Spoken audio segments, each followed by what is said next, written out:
Stop doing this. Why bathing your cat is ruining their senses. Analysis of feline water aversion, evolutionary, physical, and psychological drivers. Have you ever tried to bathe your cat and instantly felt like you had just declared war? The panic, the claws, the desperate attempt to escape. It almost feels personal.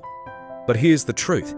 Your cat isn't being dramatic, it isn't being stubborn, and it's definitely not trying to embarrass you. Your cat is responding to something far deeper. Today, we're going to uncover why most domestic cats hate water, and why bathing them may actually interfere with their biology, their senses, and even their psychological stability. And by the end of this video, you may never look at bath time the same way again. If you love understanding your cat on a deeper level, make sure to subscribe to Kitty Meow, because here, we don't just talk about cats, we decode them. Now let's begin with something fascinating. The domestic cat, Felis cottus, is a perfectly engineered predator. Elite reflexes, highly refined sensory systems, incredible balance and thermal efficiency, and yet, this apex hunter often reacts to water as if it were a threat. That seems contradictory, doesn't it? Because here's the paradox. Not all cats hate water. In the wild, large felines like tigers actively swim. They use water to cool down, to hunt, even to play. And perhaps the most extraordinary example is the fishing cat, a wild feline native to South and Southeast Asia. This species has partially webbed paws, a tail that functions almost like a rudder, and it can swim underwater while holding its breath. Some can even produce a bark-like vocalization, so some cats swim with ease. Why does your domestic cat act like a bathtub is lava? The answer begins thousands of years ago. Modern domestic cats descend from the African wildcat, Felis libica, a species that evolved in the arid deserts and savannas of the Near East roughly 10,000 years ago. These were dry lands, hot climates, sparse water sources. Large bodies of water simply weren't part of their environment. There was no evolutionary pressure to develop swimming ability, no reason to build waterproof coats, no benefit in becoming aquatic, and evolution is efficient. If a trait isn't necessary for survival, it doesn't get developed. Unlike dogs, who were selectively bred by humans for specific tasks, including water retrieval, cats essentially domesticated themselves. They entered human settlements to hunt rodents near grain storage. They maintained independence. They kept their original instincts. Which means something critical. Your house cat is running almost the exact same biological software it ran thousands of years ago. And that ancient software says, water is unfamiliar. Water is unnecessary, water may be risky. And when instinct perceives risk, it activates survival mode. But evolution is only one piece of this puzzle. The next piece is mechanical. Let's talk about what actually happens to a cat's body when it gets wet. A cat's fur is not built like a dog's. Many dogs have oily outer coats that repel water. Cats do not. Their fur is soft, insulating, and highly absorbent. When a cat's coat becomes saturated, it doesn't shed water, it holds it. Imagine wrapping yourself in a heavy, wet blanket. That's what your cat feels. The added weight disrupts its balance, its agility decreases. Its signature springy movement becomes compromised. And for a predator, agility is everything. When that agility disappears, vulnerability appears, and vulnerability creates stress. But there's something even more uncomfortable: temperature. A cat's coat is designed to trap heat efficiently, especially because its ancestors evolved in hot, dry climates. When fur becomes wet, it loses its insulation ability. Heat escapes, the cat feels cold, deeply cold.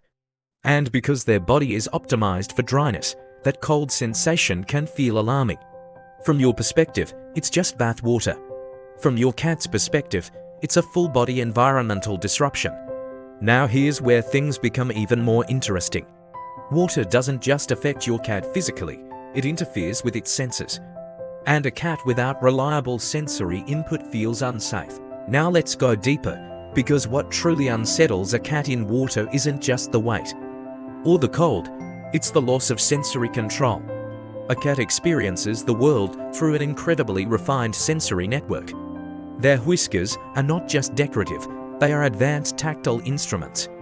Each whisker is deeply rooted and connected to a dense cluster of nerve endings. They detect tiny air currents, vibrations, spatial boundaries, even subtle changes in movement around them. Think of them as biological radar. Now imagine those whiskers becoming wet. Water dampens their sensitivity. It alters airflow feedback. It reduces their ability to map their surroundings accurately. For a creature that depends on precision and spatial awareness, this is deeply disorienting. It's like suddenly losing part of your peripheral vision. Then there's the nose. Cats rely heavily on scent for emotional regulation. They don't just smell the world, they identify safety through scent. Your cat's own scent is a form of emotional security. That's why they rub against furniture. That's why they rub against you. They are marking familiarity. When you bathe a cat with tap water, especially chlorinated tap water, and add soap or shampoo, something critical happens. You strip away their scent identity, and not only that, you replace it with unfamiliar chemical smells. To you, it smells clean. To your cat, it smells alien. Chlorine, fragrances, artificial compounds, these are overwhelming to a feline olfactory system that is far more sensitive than ours. So now, the cat feels heavy, cold, disoriented, and stripped of its scent signature. If you were in that position, you would panic too. But we're not done, because perhaps the most powerful factor is psychological. Cats are control-oriented creatures. Their sense of safety comes from predictability and agency. Notice something interesting. Many cats will willingly play with a dripping faucet. Some will pour out water in a sink. Some will even watch water intently. Why? Because in those scenarios, the cat chooses the interaction. The cat remains on dry ground. The cat controls distance. The cat can retreat at any moment. That's agency. Now compare that to a bathtub. Slippery surface, confined space. No clear escape route, hands holding them down. From a feline perspective, this feels like entrapment. And when cats feel trapped, their nervous system does not respond mildly.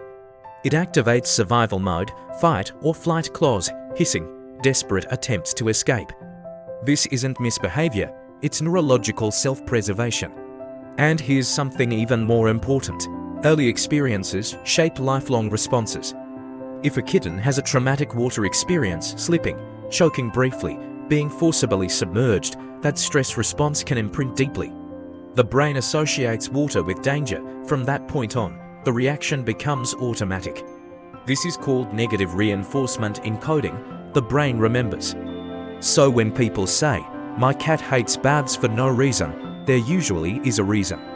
It just might not be visible anymore. Now here's where the story takes a fascinating turn. Because not all cats fit this pattern, there are exceptions. And those exceptions prove the rule.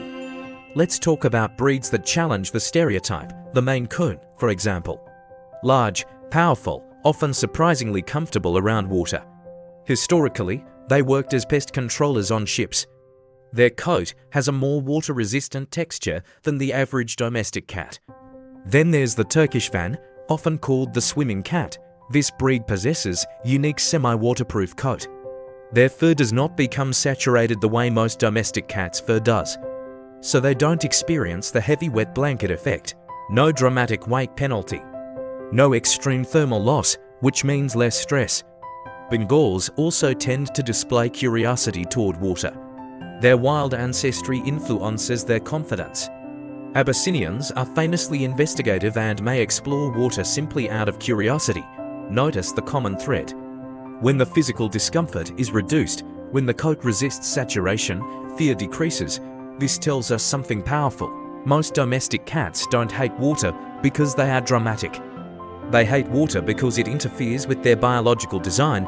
And here's the final layer. From a clinical ethology perspective, most cats do not need baths. Their tongues are extraordinary grooming tools. Covered in tiny backward-facing spines called papillae, their tongues function almost like natural combs. They distribute oils, remove debris, maintain hygiene. Bathing is rarely necessary unless the cat has a medical condition, the fur is contaminated with something dangerous, or a veterinarian specifically recommends it. For the average healthy cat, forced bathing may do more harm than good, not physically damaging in a catastrophic way, but psychologically stressful and biologically unnecessary. So the next time you see your cat panic at the sight of running bathwater, remember, it's not stubbornness. It's not defiance, it's ancient programming. It's mechanical discomfort, it's sensory disruption. It's psychological loss of control. It's survival instinct and understanding that changes everything. If this gave you a new perspective on your cat, take a moment to like this video. It helps more cat lovers learn the truth. And if you want to keep uncovering the hidden science behind feline behavior, make sure you subscribe to Kitty Meow, because the more we understand them, the better we care for them, and the deeper our bond becomes. Tell me in the comments, has your cat ever reacted dramatically to water? Or do you have one of those rare water-loving exceptions? I'd love to read your stories, and I'll see you in the next episode of Kitty Meow.